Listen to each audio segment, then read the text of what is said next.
What three things would I like to work towards accomplishing between now and the end of the year? I tried to predict before I came what questions you would ask, and I actually thought the question would be either what's the first thing you would do serving on the board, or what's the most important. And I could not come down to just one. So I'm glad that it says three things, and maybe I can condense to three.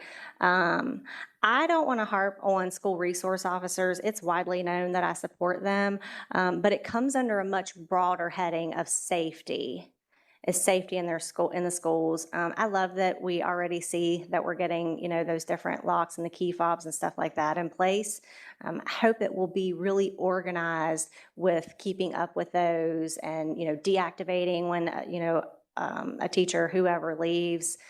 I worked for a place previously that we had to, every time a manager left, we had to change, the keys, and I was the one in charge of making sure that happened. So it's a big deal. So whoever's in charge of that, they have to do a good job. This school system depends on all of us. So you guys have to make the bold decisions, but then there's follow through with everybody underneath of you, making sure that those things happen. And I think that we can all work together to do that. So in speaking about safety, that's something I'm glad to see happening. I want to see officers cover all of our schools. But one major concern, and maybe it's just in my area, is the drug problem.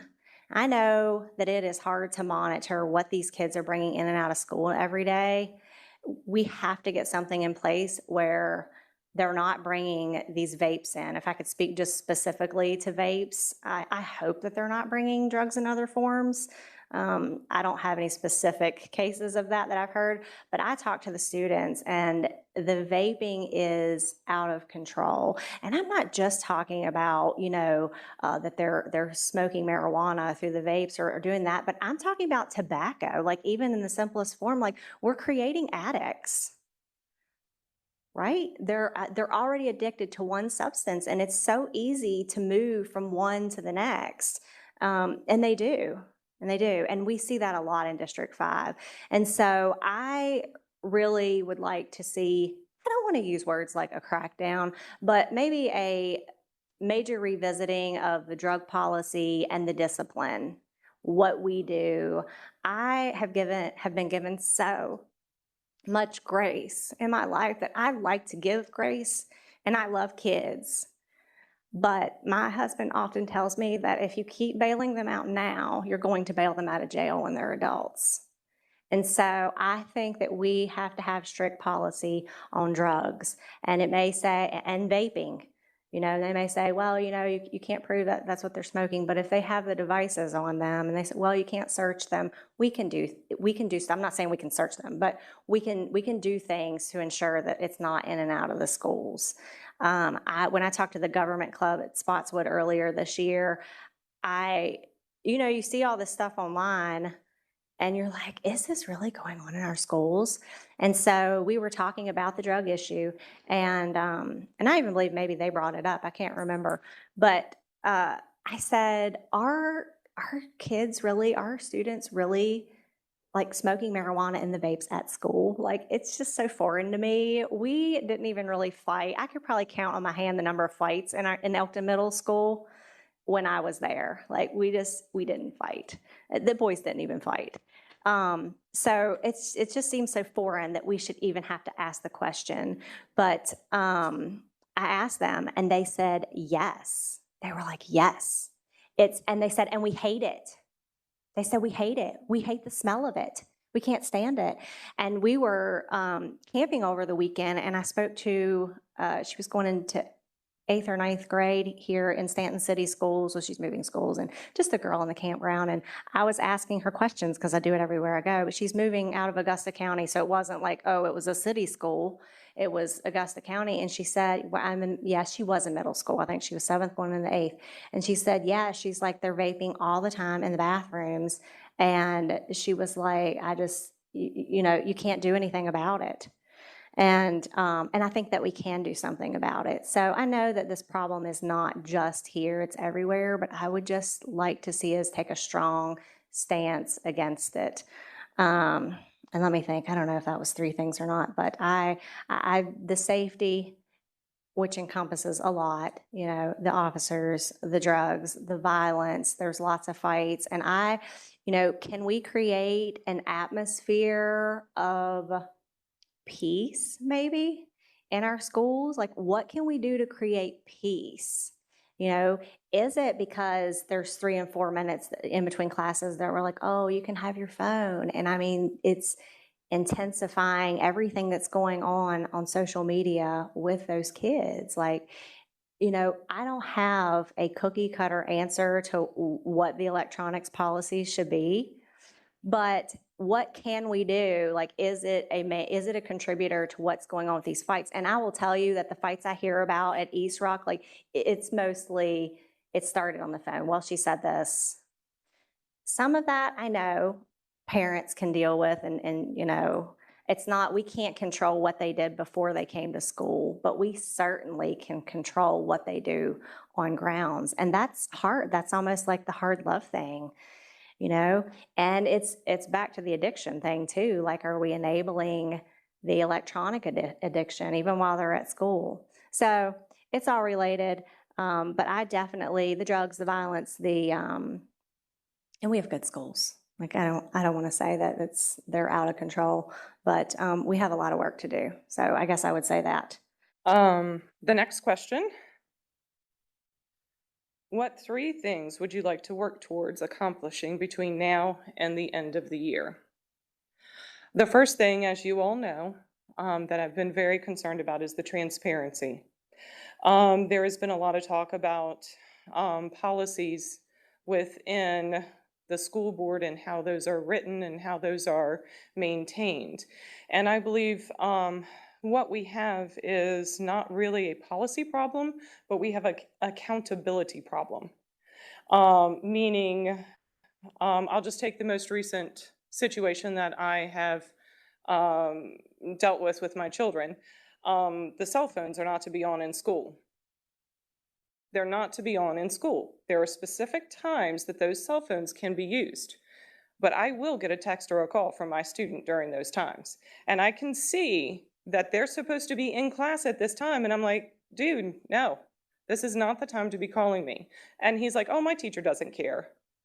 And I'm like, yes, the teacher should care. This is the policy. This needs to be, we need to hold our students accountable and our teachers accountable to that. I understand at the end of the year, things get a little lax. That's not a problem. But what I would like to see is have some other opportunities for that student to engage in some different type of learning instead of getting on their phones. And that's just one of the simple policies that, you know, it's a new policy. And I have seen that in my experience that it has not always been held, our students have not always been held accountable to that. It's dependent upon who the teacher is. And I can understand, bless our teachers' hearts. They have a lot to deal with, especially since COVID. I know things have changed a lot. Behavioral issues are at an all-time high, and our teachers do need some sort of outlet. And one of the things that I would like to see is looking at our finances and looking at our budget and looking at the state funds that are available to us. I read an article in the DNR recently that was saying that the model that is being used for our school system is outdated. And we are not receiving the funds that we need to receive here in the county because that model is, I believe, I'm not sure this is right, but I believe it's from like the 50s or the 60s, the models that is being used to give funding to our county schools. That needs to be addressed. And what we need to do is we need to support our teachers with those funds. We need to make sure that our teachers are adequately paid.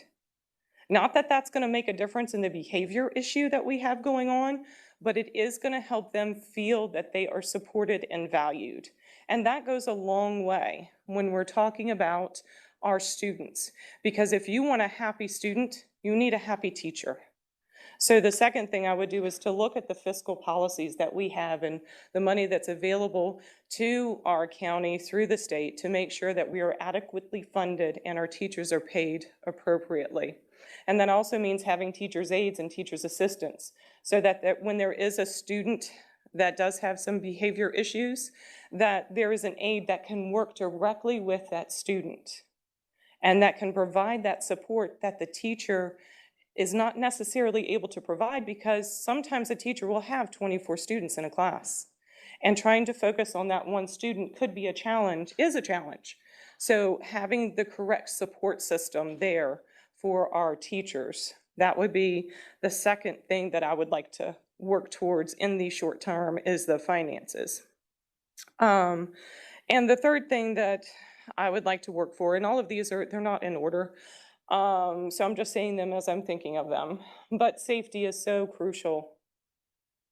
The safety of our students, and I know several of you have worked hard to get the school resource officers that we currently have, and that is very much appreciated, because without them, I believe that develops a great relationship for our students with law enforcement. Number one, they can look at that person and know that this is who I go to when I'm in trouble.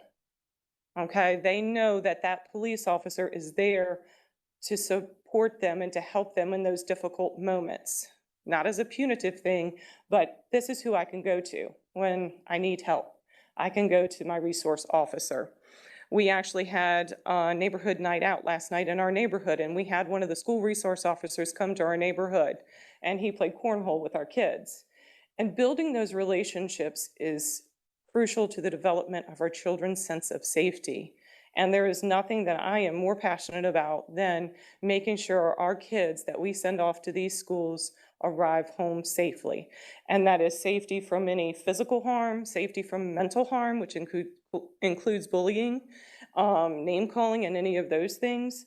Those are just a few of the areas that I know are important to our parents, important to our teachers, and important to our students. So the three things, transparency, safety, and fiscal related things would be what I would focus on first.